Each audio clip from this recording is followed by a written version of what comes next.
Hello दोस्तों, नमस्कार। आप सभी को zoom study centre by Mukesh sir का कोचिंग में आप सभी का स्वागत है।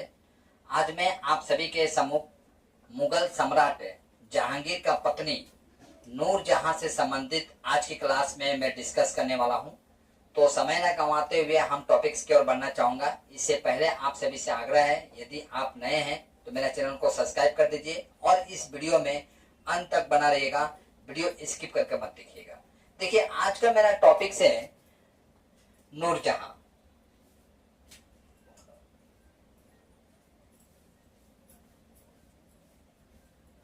नूरजहां इतिहास में हम लोग नूरजहां के नाम से ही हम लोग इन्हें जानते हैं।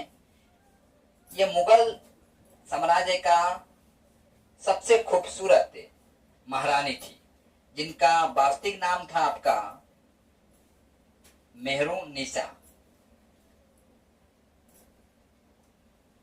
इनका वास्तविक नाम था। ठीक है।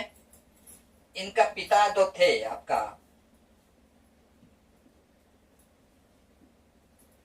जिनका नाम था मिर्जा गयास बेग। मिर्जा गयास बेग जो है, ये आपका ईरान का निवासी थे।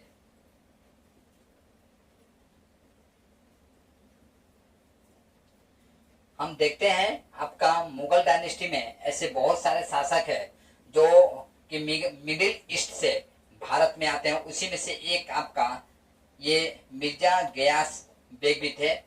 इनका विवाह जो है, नूरजहां का विवाह जो है आपका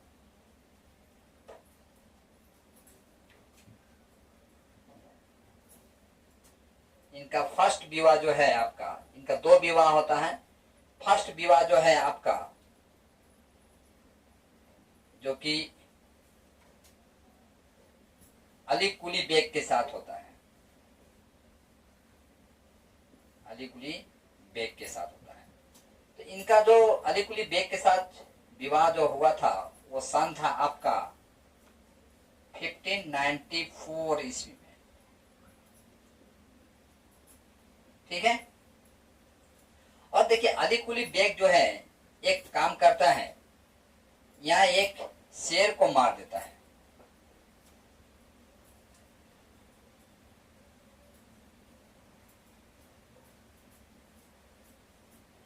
एक खूंखार शेर था जिसे अली कुली बेग जो है मार देता है। और इसकी इस कार्य से आपका जहांगीर जो है अत्यधिक प्रसन्न हो जाता है। जहांगीर प्रसन्न होकर इसे एक उपाधि से सम्मानित करता है, यानी अली कुली बेग को। वो उपाधि था आपका शेर अफगान की उपाधि।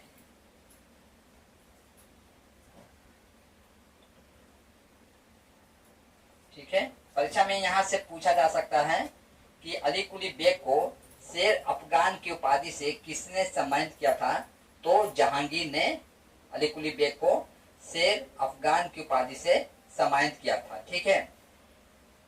लेकिन देखते हैं कि नूरजहां के साथ आपका अली कुली बेग का जो संबंध जो है बेसी दिन तक नहीं रह पाता है। और ये आपका 1660 ईस्वी में अली कुली बेग का देहांत हो जाता है। अली कुली बेग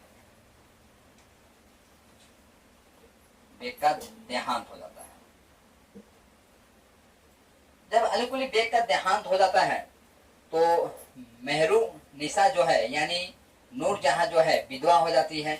और यह विधवा होने के पश्चात ये सलीम बेगम का सेवा में प्रस्तुत होती है। सलीम बेगम, ये सलीम बेगम कौन है? तो यह है आपका अकबर का पत्नी।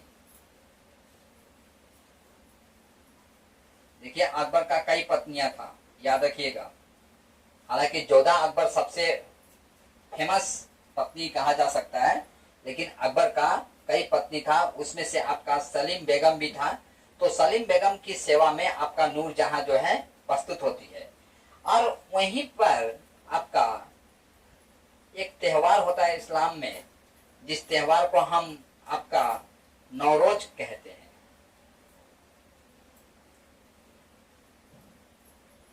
नौरोज त्योहार के दिन आपका जहांगीर जो है, जहांगीर फर्स्ट बार नूरजहां को देखता है।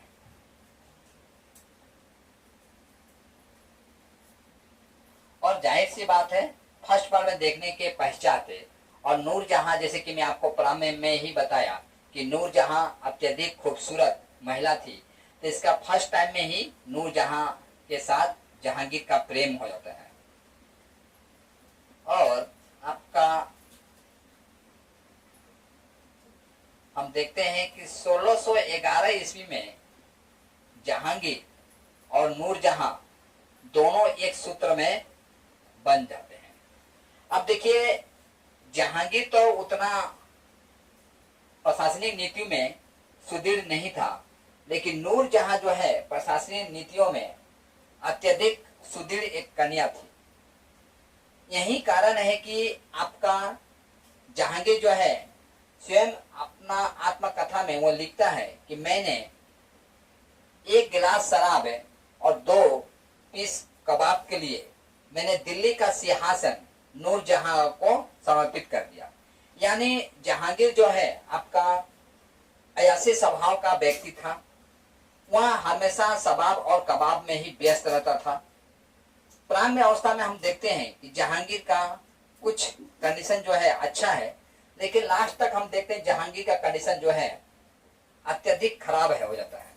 कारण यह है कि प्रारंभ अवस्था में इसकी कंडीशन को हम देखते हैं तो इसे न्याय का सम्राट कहा जाता है, क्योंकि जहांगीर जो है एक समय में अत्यधिक खूंखार सम्राट बन जाता है, तो अत्यधिक सॉफ्ट हार्ट वाला सम्राट बन जाता है। ठीक है, तो हम देखते हैं कि जहांगीर का प्रशासनिक नीति का देख रेख करने का जो जिम्मा है वो किसके कंधों पर आ जाता है? नूरजहां के कंधों पर, जो कि नूरजहां अपने आप में एक इंटेलिजेंट महिला थी। ठीक है, दूसरी तरफ हम देखते हैं आपका नूरजहां जो है, नूरजहां का विवाह जब हम देखते हैं कि जहांगीर के साथ हो जाता है, तो जहांगीर नूरजहां को कई उपाधि से सम्मानित करता है। वह उपाधि था आपका नूर महल और नूरजहां। यानी जो इतिहास में आप मेहरुन्निसा को आप नूरजहां के नाम से जानते हैं, यह एक उपाधि था जो कि सम्राट जहांगीर के द्वारा दिया गया उपाधि था। ठीक है, और देखिए नूरजहां जो है चांदी का सिक्का भी चलाती है, चांदी का सिक्का। यानी इससे यह पता चल जाता है कि नूरजहां प्रशासनिक नीतियों में कितना सक्षम थी, और प्रशासनिक नीतियों में उसकी पकड़ जो था आपका जहांगीर के तुलना में नूरजहां का अत्यधिक ज्यादा था। यही कारण है कि सिंहासन में नाम मात्र के लिए आपका जहांगीर बैठे रहते हैं, लेकिन वास्तविक प्रशासनिक नीतियों का देख रेख जो है वो आपका नूरजहां करती है। ठीक है, ये चांदी का जो सिक्का प्रचलन हुआ है, इससे हमें यह साफ प्रमाणित हो जाता है। दूसरी तरफ हम देखते हैं कि आपका नूरजहां जो है एक और काम करती है, जो कि इत्माद इत्माद इत्माद उद दौला इत्माद उद दौला का मकबरा जो है ये कौन बनाता है? आपका नूरजहां बनाती है। ठीक है, जो कि आपका 1626 ईस्वी में बनाती है। और जहांगीर का जो मकबरा है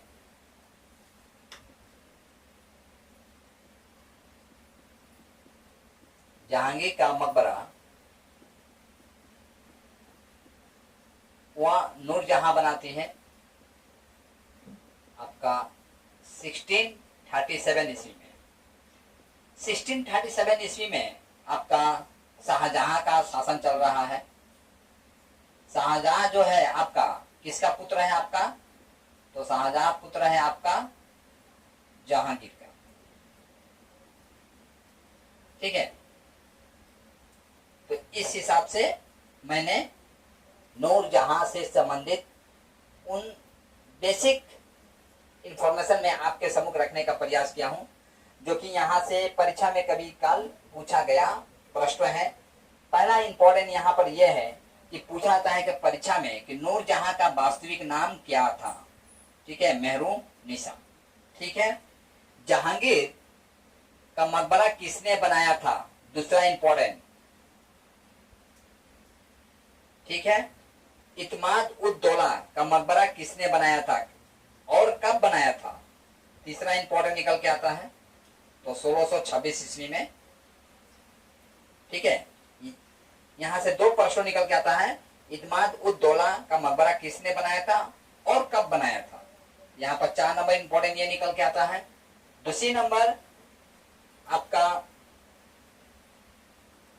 जहांगीर का मकबरा कब बना था? तो 1637 ईस्वी में। जहांगीर का पुत्र कौन था? तो शाहजहां था। इस हिसाब से 5 नंबर और ये शाहजहां होता है 6 नंबर। ठीक है, तो इस तरह से मैंने बेसिक इंफॉर्मेशन जो है आपका नूरजहां से संबंधित उसे मैं आपके सम्मुख रखने का प्रयास किया हूं। यदि आपको कुछ विशेष जानकारी प्राप्त हुई होगी तो आशा करता हूं आप लाइक, कमेंट और शेयर आप अवश्य करेंगे। और आज का क्लास जो है मुझे यहीं पर समाप्त करने का अनुमति दीजिए। जय हिंद।